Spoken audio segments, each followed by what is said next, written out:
Hello everyone, my name is Sarvesh and watching my YouTube channel. अभी 2-3 videos से काफ़ी बच्चों ने बहुत अच्छी इन्वॉल्वमेंट दिखाई है क्लासेस में। दे हैव कमेंटेड और उनको मैंने रिप्लाई भी किया है जो भी उनके डाउट्स और क्वेरीज़ रहे हैं। और इस वीडियो में मैंने कोशिश किया कि आपको काफ़ी सारी चीज़ें मैं सिखा सकूं, नई वोकैबलरी, स्ट्रक्चर्स, फॉर्मेशंस, उनके बारे में आपको नॉलेज दे सकूँ। और अगर आप लोगों को क्लासेस के रिगार्डिंग कोई भी इंफॉर्मेशन चाहिए, क्वेरी है, सो ऊपर नंबर दिया हुआ है, you can WhatsApp me on that number.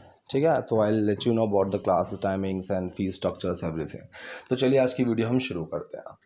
चलो भाई, तो पहला सेंटेंस है, ये तो पूरी सज धज कर खड़ी है। अब देखो, सजने धजने के लिए, सज संवर कर तैयार होना, इसको हम बोलते हैं टू डेक अप। ठीक है, अगर आप किसी चीज़ को सजाते भी हो, जैसे मैंने कहा कि मैंने अपना घर पूरा अच्छे से सजाया, सो आई डेक्ड अप माई हाउस, तो वो डेकअप सजने संवरने या फिर किसी चीज़ को सजाने, डेकोरेट करने के सेंस में भी यूज़ होता है। बहुत ही common kind of phrasal verb है, इसको आप आराम से यूज़ कर सकते हो। तो इसको यूज़ करके कमेंट सेक्शन में कुछ सेंटेंस बनाओ। ठीक है, तो इसने बोला कि ये तो पूरी सज धज कर खड़ी है, शी स्टैंडिंग देयर। ठीक है, ऑल डेक्ड अप, पूरी सज धज कर। करेक्ट। अब आप ये कह सकते हो कि बर्थडे पर मेरा कमरा पूरा सजा धजा था, इसको कमेंट सेक्शन में बनाओ। आखिरकार इतना मनाने के बाद तुम आने को तैयार हुई। ठीक है, आखिरकार। ठीक, आफ्टर सो मच कजोलिंग, आखिरकार के लिए हम लगाएंगे फाइनली। आप फाइनली को सेंटेंस के शुरू में भी लगा सकते हो। फाइनली, इतना मनाने के बाद तुम आने को तैयार हो गई। कोई चीज़ करने के बाद आफ्टर प्लस आईएनजी लगाते हैं। So after so much cajoling, cajole क्या होता है? कजोल होता है किसी को बहुत प्यार से मनाना। ठीक है, किसी की थोड़ी मिन्नतें करना कि यार कर दे, प्लीज़ आ जा यार, कोई दिक्कत नहीं है। So this is to cajole someone, right. तो यहाँ पर मनाने के लिए परसुएड का यूज़ भी होता है, कन्वेंस का यूज़ भी होता है और कजोल का यूज़ भी होता है। फिलहाल अभी कजोल है। जैसे मैं कहूँ कि भाई मैंने अपने भाई को बहुत मनाया अपना गेम मुझे देने के लिए। ठीक है, तो वहाँ पर कजोल का यूज़ करते हैं। सो आफ्टर सो मच कजोलिंग, इतना मनाने के बाद you finally agreed to come, तुम फाइनली अग्रीड हो गए आने के लिए। कई लोग ना अग्री को कंडीशन के सेंस में यूज़ करते हैं, नॉट श्योर व्हाई। वो बोलेंगे जैसे आई am agree with you. Agree ऐसे यूज़ नहीं होता है। अग्री का यूज़ एक्शन में होता है, आई अग्री विद यू या फिर I don't agree with you. I am agree with you, I was agree with him, ना, this is an incorrect use of agree. ठीक है, तो यहाँ पर यूज़ हुआ आफ्टर सो मच कजोलिंग, इतना मनाने के बाद you finally agreed to come. Past indefinite sentence है, यू अग्रीड, तुम मान गए, टू कम, आने के लिए। अगर मैं नहीं आती तो तुम मुझे ताने मारते रहते। ध्यान से देखना इस सेंटेंस को। This is type 2 conditional sentence. अगर मैं नहीं आती, प्रेजेंट पर फोकस करके बोल रहे हैं और हाइपोथेटिकल कंडीशन है। अगर मैं नहीं आती, ठीक। अच्छा, ये 3 में बनाया हुआ है, इसको 2 में भी बना सकते हो, इफ़ आई डिडंट कम, क्योंकि मेरे हिसाब से तो उसको 2 में ही बनाना चाहिए क्योंकि प्रेजेंट की बात हो रही है। लेकिन अगर इन्होंने बोल दिया कि भाई अगर ऐसा हो गया होता या नहीं हुआ होता, तो 3 में बना दिया है। 2 और 3 के बीच में एक छोटा सा कन्फ्यूजन क्रिएट होता है, वो हम क्लास में कई बार डिस्कस भी कर चुके हैं कि कैसे वो चीज़ क्रिएट होती है। तो फिलहाल अगर आप इसको 2 में बनाना चाहो वो भी सही है, 3 में बनाना चाहो वो भी सही है। इसने 3 में बना दिया। इफ़ आई हैडंट कम, अगर मैं नहीं आई होती, कायदे में यहाँ पर 2 में बनना चाहिए मेरे हिसाब से, क्योंकि वो चीज़ प्रेजेंट पर फोकस कर रही है। इफ़ आई डिडंट कम, तो दोनों में समझा देता हूँ। टाइप 3 है, तो इफ़ आई हैडंट कम, अगर मैं नहीं आई होती, तुम मारते रहते ताने, करते रहते, तो की प्लस आईएनजी। दूसरे क्लॉज में क्या लगाते हैं? वुड हैव के साथ थर्ड फॉर्म आती है। यू वुड हैव केप्ट, ताने मारना taunt, you would have kept taunting में। यहाँ पर आप नैग का यूज़ भी कर सकते हो, you would have kept nagging. ठीक है, लेकिन फिलहाल टोंट का यूज़ ज़्यादा सही है। So you would have kept taunting में। करेक्ट। अगर आप इसको 2 में बनाओगे तो कैसे बनेगा? If I didn't come, you would keep taunting me. ठीक है, तो this is type 2 conditional sentence. तो जो टाइप 2 होता है वो प्रेजेंट पर फोकस करता है। सॉरी, जो टाइप 2 होता है ना वो प्रेजेंट पर फोकस करता है और टाइप 3 पास्ट पर फोकस करता है। ठीक है, तो this is the basic difference. चलिए, इसने कहा है कि तुम हमेशा मनगढ़ंत कहानियाँ सुनाती रहती हो। फिर से वही चीज़ आ गई, कोई चीज़ करते रहना। अब यहाँ पर एक वर्ड है मनगढ़ंत, इसके लिए हम लगाते हैं फैब्रिकेटेड। ठीक है, मैं कोशिश करता हूँ कि मैं अपनी इन वीडियोस में उन स्ट्रक्चर्स को यूज़ करूँ जो हम रिसेंटली हमने क्लासेस में डिस्कस किए हैं। तो हम 25-25 या 30-30 का एक सेगमेंट रखते हैं और उसको हम डिस्कस करते हैं. फिलहाल in this kind of videos I can just come up with 15 to 16 sentences, so I think that makes a video very lengthy and I'm not sure if I make it bit longer so students will be there to watch or not. ठीक है, तो इसने बोला है तुम हमेशा मनगढ़ंत कहानियाँ सुनाती रहती हो. कौन सा सेंटेंस है? This is a present indefinite sentence. ठीक, so you always keep plus ING, keep telling. ठीक है, यू ऑलवेज कीप टेलिंग क्या? मनगढ़ंत कहानियाँ. मनगढ़ंत को बोलेंगे फैब्रिकेटेड. तो इसको तो मैंने पास्ट पार्टिसिपल की तरह यूज़ कर दिया. You always keep telling fabricated stories. But if I really want to use it like in action, so I can use that as well. For example, you are fabricating this, कि तुम इसको मनगढ़ंत बना रहे हो. Correct. So don't fabricate. इस तरीके से भी आप इसको एक्शन की तरह यूज़ कर सकते हो, और आप इसको एक past participle, if you really want to use it like that, आप इसको वो भी यूज़ कर सकते हो. Fabricated stories. मुझे लगा तुम मुझसे नाराज़ हो. ठीक है, मुझे लगा, आई थॉट, तुम मुझसे नाराज़ हो. यू वर अपसेट विद मी. अब यू आर क्यों नहीं आया? ठीक है, सेंटेंस तो ये है ना कि तुम नाराज़ हो, तो कायदे में तो आर आना चाहिए कि I thought you are upset with me, ये होना चाहिए. लेकिन नहीं, ये क्या है? एक इनडायरेक्ट सेंटेंस की तरह बना है. और जब हमने पास्ट की बात कर रहे हैं तो उसमें ये सेंटेंस पास्ट फॉर्मेशन में ही आएगा. So I thought you were upset with me, you are नहीं आएगा. ये एक बहुत ही इंपॉर्टेंट टॉपिक है when it comes to spoken.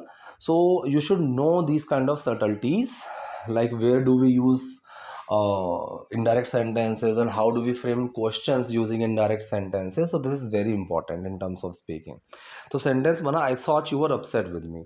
मुझे लगा तुम मुझसे नाराज़ हो. upset at me, upset with me, ये छोटी छोटी सी जो prepositions हैं, these are really important. I am making some kind of मैं ऐसा एक syllabus तैयार कर रहा हूँ, क्योंकि इन चीज़ों को समझना और समझाना दोनों ही बहुत क्रूशियल है.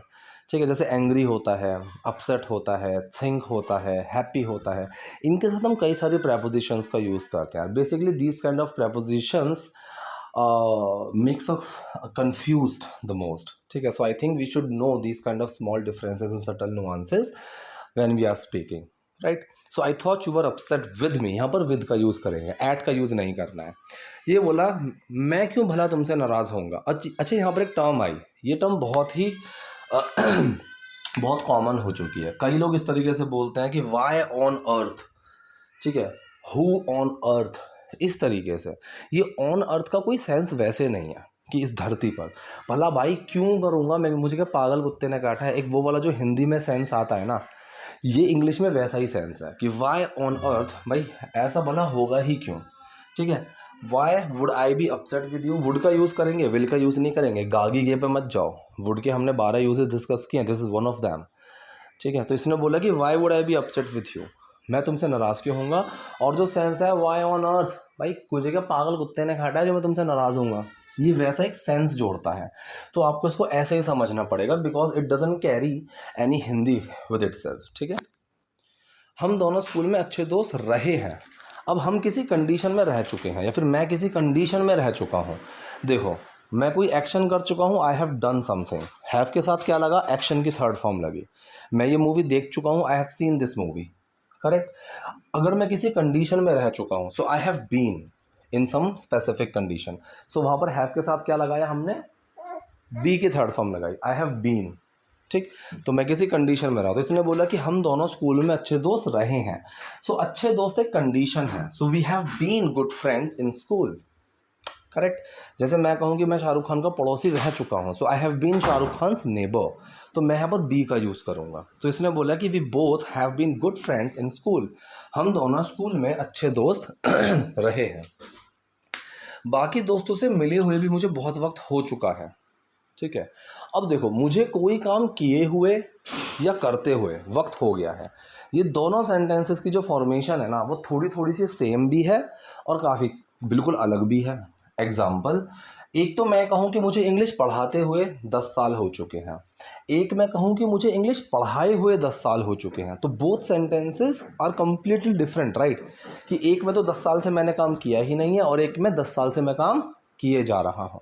तो जहाँ पर मैं किए जा रहा हूँ वो बनेगा परफेक्ट कॉन्टिन्यूस के सेंस में. जैसे it has been 10 years since I have been teaching, although I am talking about duration here, कि it has been 10 year but still I am going to make this sentence using since, कि since I have been teaching. इसका एक अलग logic है, वो हम अभी discuss नहीं कर सकते।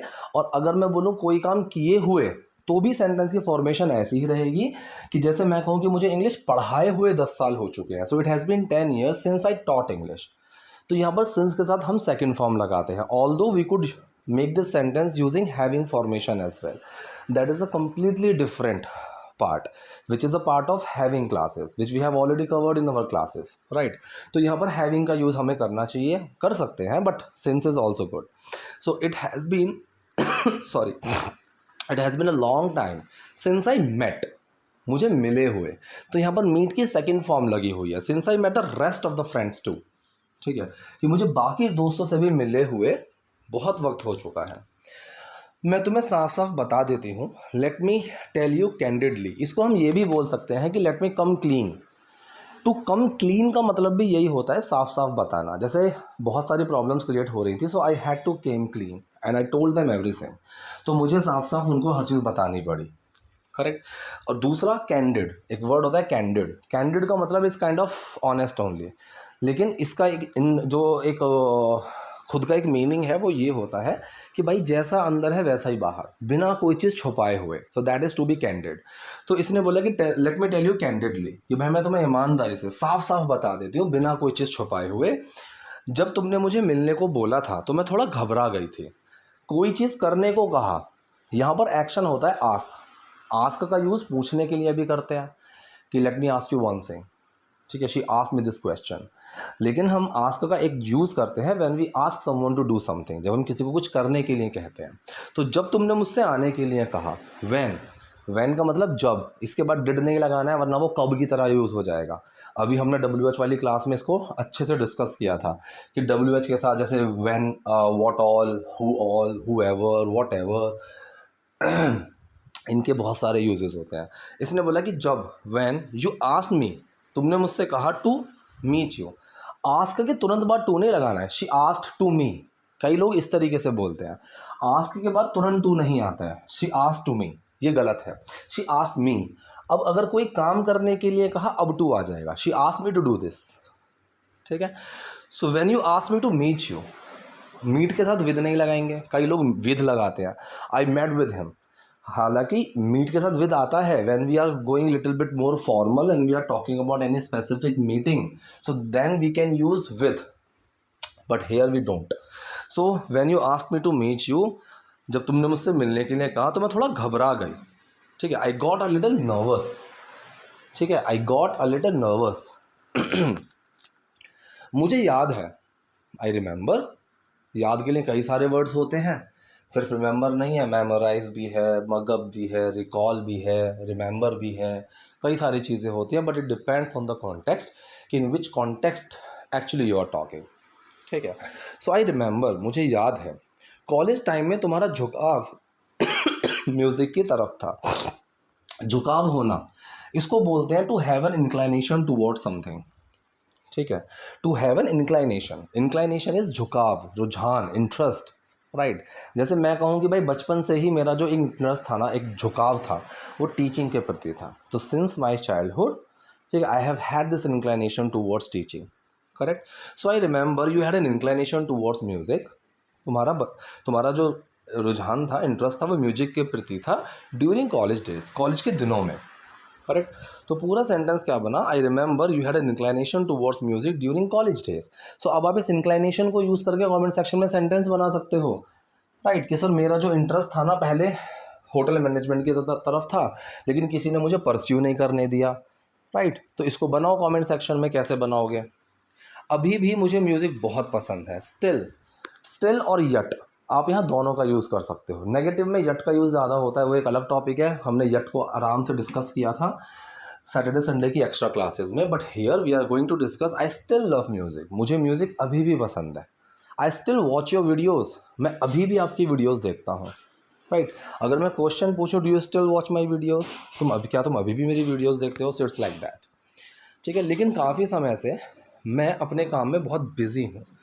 अब यहाँ पर देखो, मैं अपने काम में बिज़ी हूँ, मैं तो ये भी बोल सकता हूँ कि I am very busy with my work, ठीक है। लेकिन समय के साथ से आ गया, परफेक्ट कॉन्टिन्यूस में हम समझते हैं कि समय की अवधि आ जाती है। It's not very clear actually. अवधि का मतलब या तो ड्यूरेशन या फिर स्टार्टिंग पॉइंट, और अगर मैं शॉर्टकट में समझाऊँ तो टाइम के साथ से, ये बहुत इंपॉर्टेंट है समझना। तो यहाँ पर देखो क्या हुआ, काफ़ी समय से मैं अपने काम में बहुत बिजी हूँ। अगर ये सेंटेंस ये होता कि मैं अपने काम में बहुत बिजी हूँ, तो सेंटेंस वुड बी लाइक कि I am very busy with my work. लेकिन जब इसके साथ ऐड हुआ कि काफ़ी समय से, अब ये सेंटेंस ऐसे नहीं बनेगा, अब ये बनेगा I have been very busy with my work. Busy के साथ विद लगाते हैं। अगर इसमें एक्शन होता तो आईएनजी लग जाता, I was very busy doing my work. ठीक है, ये बिजी के साथ प्रेपोजिशंस का यूज़ है, ये भी हमने सीखा है। इस चीज़ के लिए मैं अलग से पूरा एक सिलेबस तैयार कर रहा हूँ। If you really want to understand all these things, so you this is high time when you can join our classes. ठीक है, so I have been very busy with work for quite some time now, कि मैं काम में ना इस time बहुत ज़्यादा बिजी चल रहा हूँ आजकल। ठीक है, आगे चलकर कभी आगे चलकर अगर कभी फुर्सत मिली तो फिर से म्यूज़िक को चुनूंगा। अब ये आगे चलकर को हम कैसे बोलते हैं, इसका मतलब होता है somewhere down the line, in the future, in upcoming time. So somewhere down the line, आगे चलकर अगर मुझे थोड़ा समय मिला, if I get some leisure time. Leisure का मतलब क्या होता है, लेजर का मतलब होता है फुर्सत भरा समय। लेजर को कई तरीके से यूज़ कर सकते हैं। जैसे मैं आराम से अपना होमवर्क कर रहा था, तभी मेरा फ़ोन बजा, so I was doing my homework leisurely and all of the sudden my phone rang. Correct. तो इसने बोला somewhere down the line if I ever get some leisure time, कि अगर आगे चलकर कभी मुझे थोड़ी फुर्सत मिली, फुर्सत का टाइम मिला, I will choose music again, मैं फिर से संगीत को चुनूंगा। सो अब लेजर को यूज़ करके सेंटेंस बना सकते हो। जैसे हम एक लेजर कॉन्वर्सेशन करेंगे, ठीक है, मैं इत्मीनान से अपना काम कर रहा हूँ, कल संडे है, मैं आराम से पूरे दिन मूवी देखूंगा। तो ऐसे सेंटेंसेस को बनाओ, यही सेंटेंसेस हैं जो आपको इम्प्रूव करेंगे। इंग्लिश क्या है, इंग्लिश राम सो रहा है, सीता गाना गा रही, ये नहीं है। I keep repeating these lines again and again. ये चीज़ें हम सीख जाते हैं 2-3 महीने में, but still we face lots of issues when it comes to speaking, because we are not aware of this kind of things, and this is really crucial.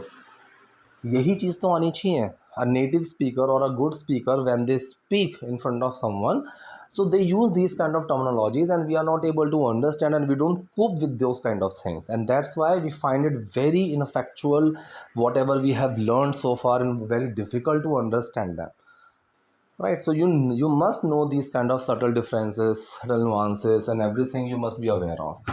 Not very detailed one, but actually these are not that detailed, these are very common ones. तो इन पर तो आपका focus होना चाहिए। ठीक है, चलिए guys, so I will see you tomorrow. ये तो मैंने अपनी क्लास वाली बात बोल दी। अगर आपको कोई चीज़ कन्फ्यूजिंग लगी हो, कोई प्रॉब्लम हो, तो कमेंट सेक्शन में पूछिएगा। वीडियो पसंद है लाइक कीजिए, नए हैं लाइक सब्सक्राइब दोनों कीजिए। Thank you.